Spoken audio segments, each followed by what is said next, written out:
My parents exemplified a life of service.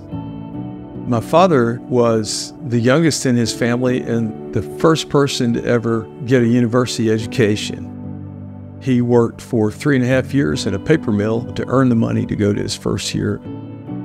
He never knew it at the time, but toward the end of his life, when he had cancer, he found out that he probably was exposed to asbestos where he worked. Out of the blue, my mother got sick. She had stage 4 uterine cancer. It was a difficult time. Suddenly, my mother and father, who were very responsible, were overwhelmed with a mountain of medical debt. I remember when the phone calls started, and my father would try to talk to them and try to reason with them, and they didn't understand or care. And when I saw my mother driven to tears because of the way they treated my father, I said to myself, one day I'll stop that. That had a lot to do with my choice to go into consumer law. We bought an appliance for the house, and they delivered it broken. They never fixed it. 2.5 years later, they were suing us for non-payment. We didn't know we were getting sued until they served us at the front door, and we had to be in court in 30 days. I just took everything to Blaine, and he handled it. The day it came to go to court, he calls, he goes, "It's been dismissed, don't bother coming." Blaine was very easy to work with. He was very adamant about communication.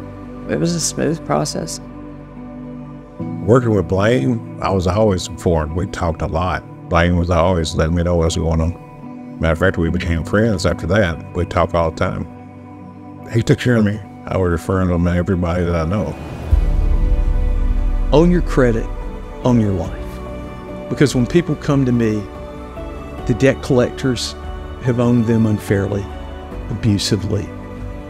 They've trashed their name, they've trashed their reputation, or they've treated them horribly.